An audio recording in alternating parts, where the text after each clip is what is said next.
Hello and welcome to Connected with Latham, where we discuss ideas, legal developments, and business trends shaping the global economy.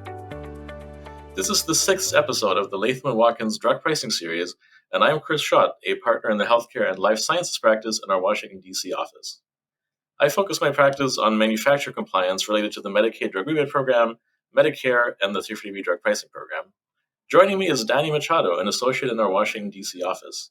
We also have a guest on our podcast today, and we're very happy that our partner, Reba Rabenstein, is able to join us today. Sure. Thanks, Chris. Very happy to be on the podcast today. I'm a partner in the intellectual property litigation practice in our Washington, D.C. office. And prior to becoming a lawyer, I actually did a PhD in neuroscience and specifically in molecular psychiatry. I focus my practice on complex intellectual property and trade secret litigation, arbitration, and strategy across industries, particularly focused on the pharmaceutical and biotechnology company industry area. Thank you, and thank you for joining.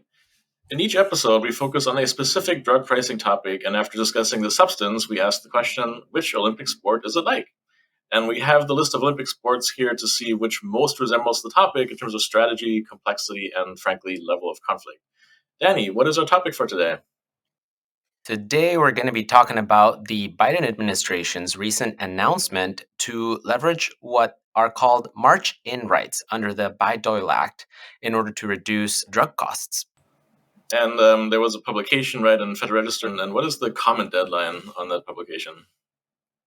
Exactly, Chris. So the deadline for comments is February 6, 2024. Right. And we should really view this issuance and this entire initiative in the light of the upcoming election cycle in 2024.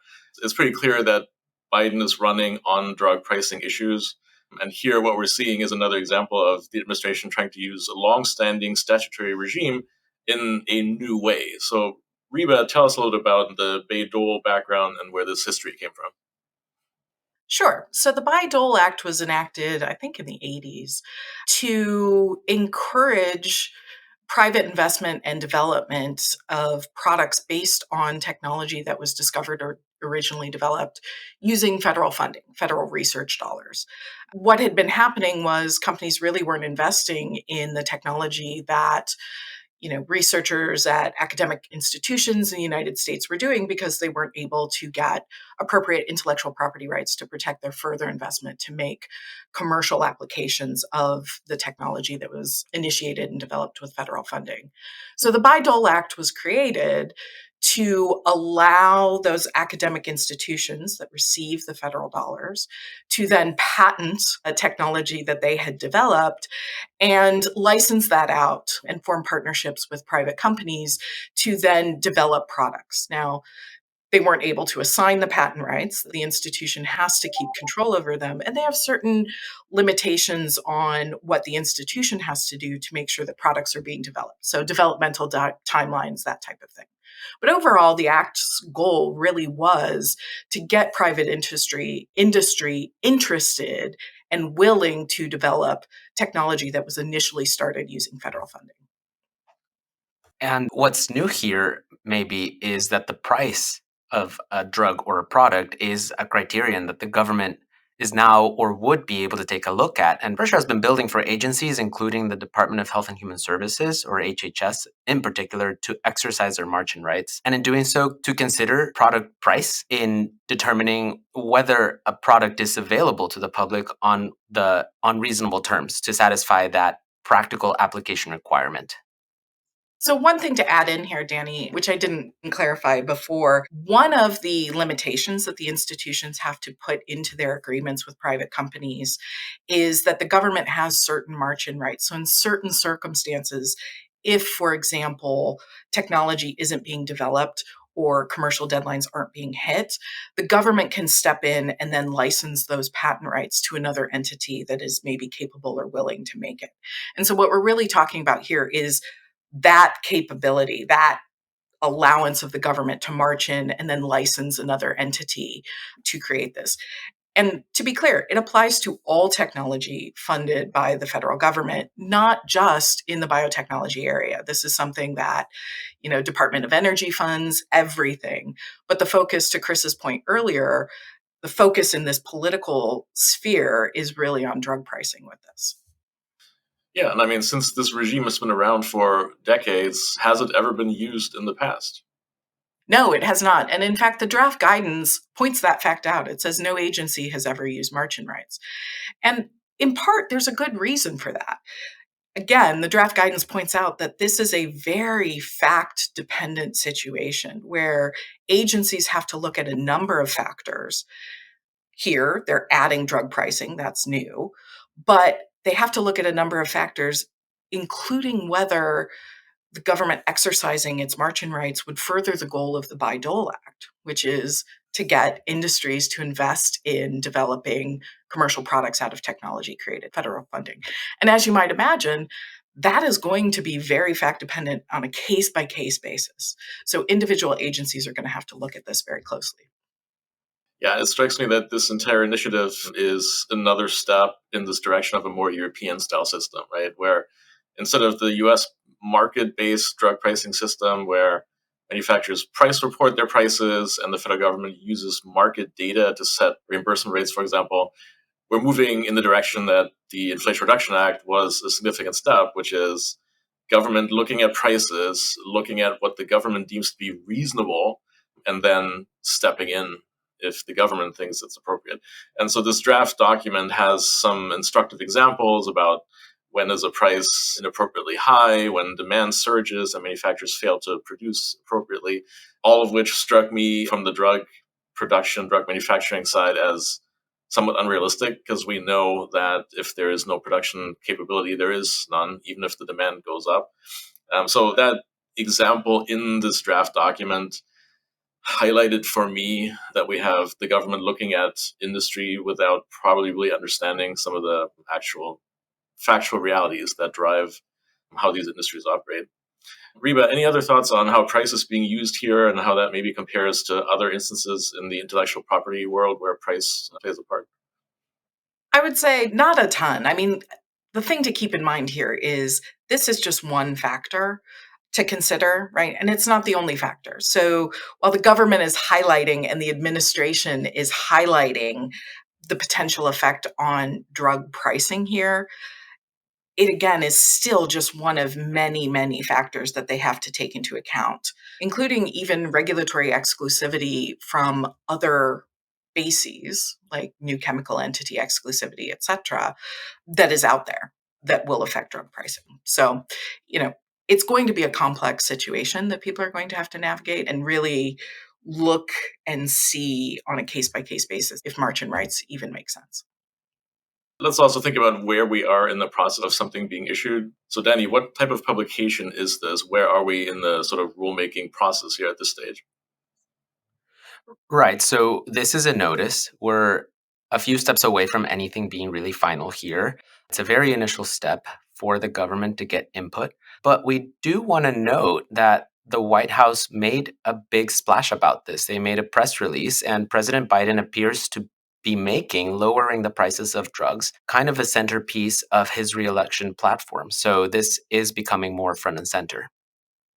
Yeah, and I would say again, there's some parallel here to the Inflation Reduction Act, right, where it didn't directly talk about patent rights and exclusivities, but it imposes a negotiation time period that, in some cases, is shorter than the exclusivity that the patent would have granted.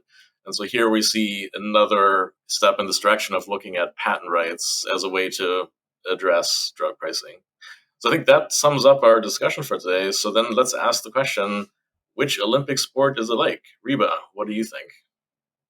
So I'm going to go with 3-day eventing and specifically the show jumping component of 3-day eventing. And the reason why I think that is drug pricing, again, is only one component of an overall assessment as to whether to exercise march-in rights. It's a very flashy and currently hot topic as to the administration's attempts to lower drug prices. But at the end of the day, just doing this one thing isn't going to win you the gold medal. You actually have to also work out and be exemplary in the other events that are included in 3-day eventing. Yeah, that's a great parallel. Danny, what are your thoughts?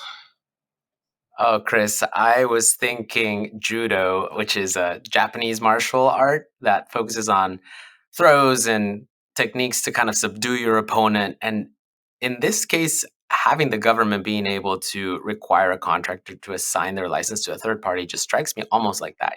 One of those ideas in my mind is having that opponent throw a punch or throw a grappling technique to totally subdue its opponent, in this case, a pharmaceutical manufacturer. What about you, Chris? What was your thinking on Olympic sports? Yeah, I'm going to have to go with the headline of athletics. And it's interesting because under that one headline of athletics, also known as track and field, that subsumes a bunch of other, in some respects, very different type of disciplines, right? Things like the 100-meter race and the marathon. And here, what it strikes me is happening is the government is using marathon runners in, let's say, the 100-meter dash, right? Because we're using one thing that was intended, as Reba explained, for a particular purpose, and now suddenly we're jamming it into this other context and trying to use it in a very different way. And just like it probably wouldn't make the most sense to put a marathon runner on the 100-meter sprint, it strikes me that here as well, there may be some issues with this entire idea of using the statute in this novel fashion. So I think that wraps up our podcast. Danny, where's the after party? Where are we going?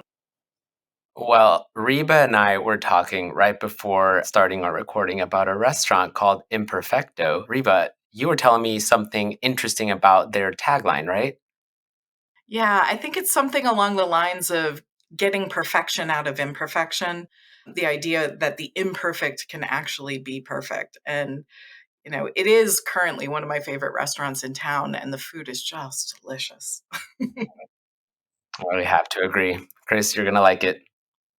That sounds great. Can't wait to go. Thanks, Reba, for joining us on today's podcast, and thanks to Danny for being co-moderator. And thank you to our listeners for checking out the Latham & Watkins Drug Pricing Series, which is part of our Connected with Latham podcast. You can subscribe and listen to new and archived episodes of Latham's podcasts on lw.com, Apple Podcasts, Google Podcasts, Spotify, or anywhere else you listen to podcasts. If you have questions or would like additional information, please email us using the links located in the show description. We hope you'll join us again next time. This podcast is provided as a service of Latham & Watkins LLP. Listening to this podcast does not create an attorney-client relationship between you and Latham & Watkins LLP, and you should not send confidential information to Latham & Watkins LLP. While we make every effort to assure that the content of this podcast is accurate, comprehensive, and current, we do not warrant or guarantee any of those things. And you may not rely on this podcast as a substitute for legal research and/or consulting a qualified attorney. Listening to this podcast is not a substitute for engaging a lawyer to advise you on your individual needs. Should you require legal advice on the issues covered in this podcast, please consult a qualified attorney. Under New York's Code of Professional Responsibility, portions of this communication contain attorney advertising. Prior results do not guarantee a similar outcome. Results depend upon a variety of factors unique to each representation. Please direct all inquiries regarding the conduct of Latham & Watkins attorneys under the New York's disciplinary rules to Latham & Watkins, LLP, 1271 Avenue of the Americas, New York, New York, 10020. Phone number 1-212-906-1200.